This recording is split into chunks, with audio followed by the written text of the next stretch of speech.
Imagine this, a cold autumn night in early 20th century Japan. You hear crickets, maybe far off, and there's this deep weariness. A young woman, always looking for work, her body aches, but somehow her spirit isn't crushed. Welcome to the Deep Dive. Today we're going deep, really deep into the life of a struggling woman from that time. It's raw, unfiltered. We're working from her personal reflections, her diary entries. So you get this incredibly intimate window into, well, her daily fight just to survive, but also her dreams, her art, and just her really complex feelings. Our mission here isn't just to tell her story. We want to unpack what life was really like for working class women then. We'll look for that surprising strength in tiny moments and really explore how she navigated such huge hardship with this amazing spirit, almost like a poet's heart. Okay, let's unpack this. Okay, so we start with her in October. She's in what's called the cock room of a cafe, probably, crowded little living space right there at work. Yeah. And you feel her loneliness immediately. She's missing her home in the countryside. She's exhausted, just bone tired from standing all day. She mentions wanting to write, but then says she's too tired to even dream. And those crickets you mentioned, they just seem to make her feel even more alone. It's incredibly bleak, isn't it, that feeling? But then something else happens. There's this connection with the other women there. Exactly. Otoshi, another woman from Sakhalin. She says they sleep like eggplants displayed in a shop, which, wow, what an image. It really is vivid. Tells you everything about how packed in they were, how exhausted. So how does that happen, this instant closeness? Is it just the situation or something more? Well, what's fascinating is that it's not just touching. It's a crucial survival network. In a society with almost no safety net, this shared vulnerability, it forces these deep connections. They basically create their own support system. A lifeline, really. Absolutely. And even with things being so tough, there are these little sparks of joy, like when she finally has enough money for a proper Japanese hairstyle. Yes. And she says it makes her feel like a different person. Beautiful. It's like reclaiming a piece of herself, isn't it? Her dignity. Totally. And she also finds real happiness, sending a bit of money home to her mother. Yeah. Or just sharing some dorayaki pastries with the other women. Small things, but vital. Vital affirmations. And we start to get these little bits about the other women, too. Otoshi, who's from Sakhalin and Hakodate, she's described as tough. You sense she's seen a lot. Mm-hmm. And then there's Okay. She's been a waitress 3 years, and she's pretty cynical about love, says it's ridiculous, nothing comes of such promises. She's working for her child. So different stories, but all facing these huge challenges. Yeah, the daily grind. Hey. And then there's this relationship she has with an actor. Right. And it sounds complicated from the start. Very. She hints he's unfaithful, maybe hypocritical. You can feel her resentment just building up. There's this intense bit where she's talking to herself, furious with him and furious with herself for trusting him. That really shows the vulnerability, doesn't it? Yeah. Especially for women back then with so little financial independence. It left them really open to, exploitation or just being messed around emotionally. Exactly. And things seem to reach a breaking point. They do. She decides, pretty suddenly it seems, to leave the cafe. She goes with Otoshi. Right. And there's that image of Otoshi just loaded down with bags. Yeah, almost comical. But you feel their relief, too. They get in a taxi heading to Shinjuku, feeling maybe a little bit hopeful, maybe naive. And there's that moment in the taxi, Otoshi says something comforting, and our protagonist just kind of melts a little, shows how fragile she is underneath. Mm-hmm. But, like you said, the hope doesn't last long. No. Reality bites pretty hard, doesn't it? It really does. They hit this period of real poverty, real hunger. And those dreams of writing, her poetry, they just get pushed aside by the need for food. It's all, how do I eat? What can I possibly do? Survival mode, pure and simple. It really hammers home how basic needs just erase everything else sometimes. Absolutely. Then she gets a bit of a break. She goes to Tokushima for a short while, sees her mother. A different world, I imagine. Completely. The warmth there compared to the toughness of Tokyo. And while she's there, this idea of an arranged marriage comes up. Ah, stability beckons? For a moment, yeah. She actually thinks about it, considers settling down. You see that deep desire for some kind of security, even while she's got this fiercely independent streak. But that independence wins out, it seems. Or maybe just restlessness. She's on the move again. Always moving. She's on a ship, and she's reflecting again. Thinking about past relationships, how cold men seem to be. And there's that weird encounter with the ship's cook. Yeah, unsettling. It really reinforces her distrust, doesn't it? Like every experience chips away at her ability to trust. So she gets to Osaka. What happens there? She lands a job, briefly, at a blanket wholesaler, but it's grim, long hours.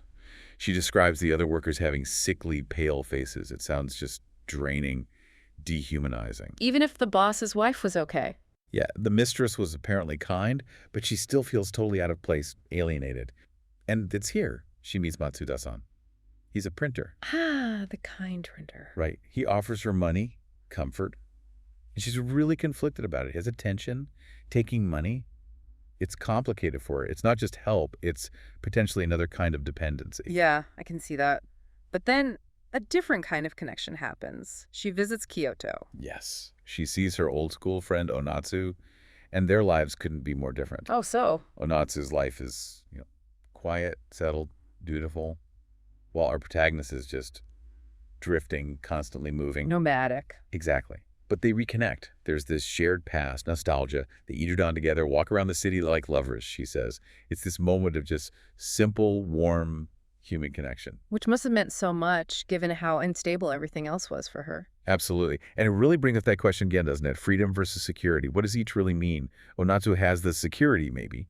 Our protagonist is chasing freedom, but look at the cost. Mm-hmm. And this is when she writes that poem, 100 Faces. Yes, exactly. It's like she's trying to capture all these different parts of herself, this constant shifting identity, the inner chaos. And it's tied up with her feelings about the actor boyfriend, too, who she feels is just using her. So the writing it's her way of fighting back, processing it all. Definitely. Her art becomes her voice, her agency. In a way. Then she ends up in a factory, a celluloid factory. Yeah, another tough reality. She describes a routine, the long hours, 7 a.m. to 5 p.m., plus this extra 20 minutes they call bonus work. Ugh, bonus. Right. And the smell, this rubbery smell everywhere. Low pay, just 75 cents a day. Which was nothing, really. Barely enough to live on back then. Exactly. And even the owner's wife is there criticizing them. It just sounds incredibly dehumanizing, that kind of industrial work. But even there, she finds connections. She does. Small things, but important. Camaraderie with the other women, like Ochiyo. They're all in the same boat, poor and tired. So they look out for each other. In little ways. Buying a sardine to share for dinner, walking home together. These tiny acts of kindness become huge in that context. They help them survive emotionally, psychologically. It's like a quiet resistance. And she's thinking about bigger things, too, isn't she? Society, politics. Oh, yeah, she's got a sharp eye. She critiques society, even intellectuals.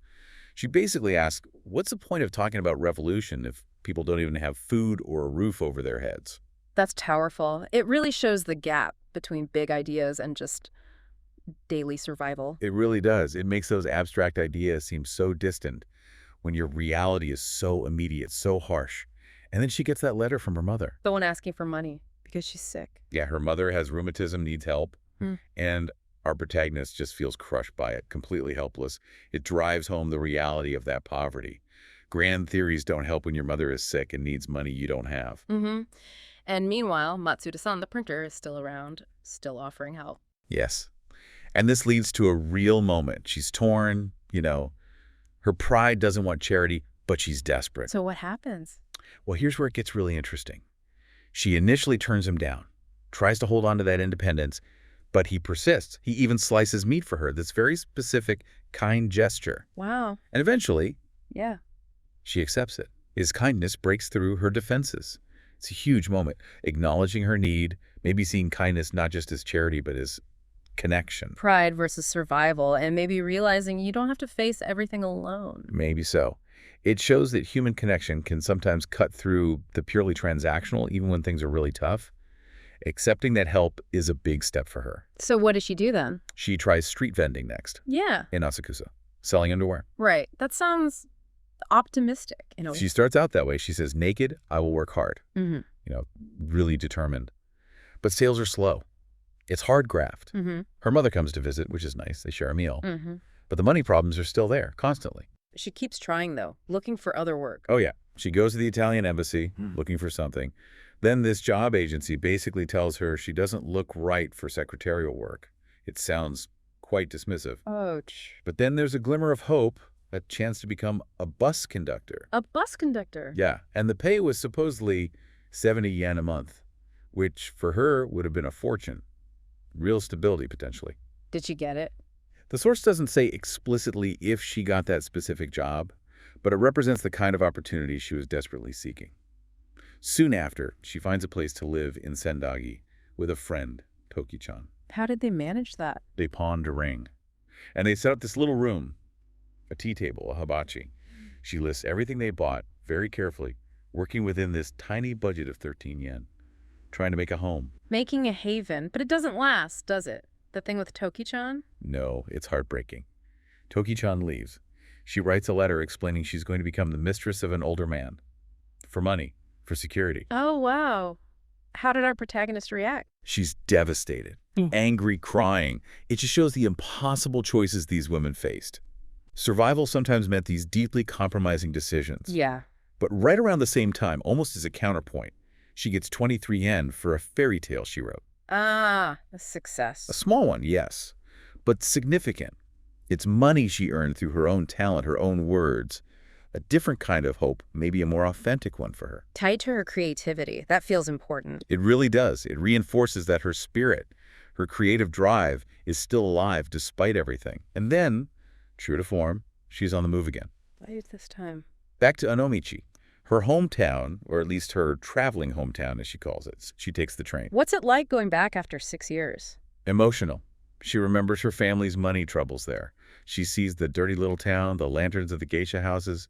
It's familiar, but maybe she sees it with different eyes now. It holds a lot of weight for her. And she finds her old lover there, the actor. No, actually a different former lover. And she finds him right in the middle of a massive shipyard strike. Whoa. Talk about timing. What was that like? Intense. The description is really vivid. Workers like black ants, just pure anger exploding, the main gate collapsing. Chaos. Sounds terrifying. And there's another poem mentioned, The Sound of the Tide. Capturing that raw energy is powerful stuff. So her personal drama unfolds against this huge social conflict. How do those connect? It's a really striking parallel, isn't it? Her own fight for survival, for dignity, mirrors this larger collective struggle of the workers against exploitation. The strike isn't just background noise. It's the same fight on a bigger scale. Her personal struggle is political, in a sense. And seeing her ex again amidst all that. Yeah, it's painful. She describes him as being almost casual about it all while she's just churning inside. And he leaves her something, doesn't he? The golden wristwatch. That feels like such a symbol of his carelessness, their disconnect. And that seems to be the final straw for her with him. She decides she's done. Seems like it. She decides to leave him behind, properly this time, to really make her own way. It feels like a real turning point, claiming her emotional independence, too. So she leaves Onomichi again. Yes. But this time, it feels different. There's this renewed determination. She sends money to her parents again. And she's thinking about new ideas, like maybe opening an ice shop. Still moving, still searching, but maybe with more agency? Exactly. The train journey is still there, that symbol of constant movement, but it feels less like drifting and more like she's actively steering her own course now, even with all the uncertainty. It's not just survival, it's seeking. Wow, what a journey. So just to wrap this up, we've followed this woman through incredible hardship, financial struggle, emotional pain, the sheer grind of daily life back then. Unbelievable resilience, really. Her spirit just refuses to be extinguished. And that idea of her 100 faces really captures it, doesn't it? All the roles she had to play, the way she had to adapt just to keep going. Adapt and endure. Each transformation shows her strength. And her story, while deeply personal, touches on things we all understand, right? That need for dignity, for connection, just for a place to belong. Absolutely. Those are universal human needs. Her story is a powerful reminder that even when everything seems stacked against you, hope can persist. And things like art, like accepting kindness, they create meaning, they create agency. So what do we take away from all this? Maybe her story makes us think about what real wealth even is. Is it money? Or is it something else? That's a great question. Maybe it's about spirit, about connection. Yeah. How that unwavering spirit, finding ways to express herself and having the courage sometimes to accept help from others, how those things can turn even the most desperate life into something, well, profoundly human and resilient, a testament to the heart, really.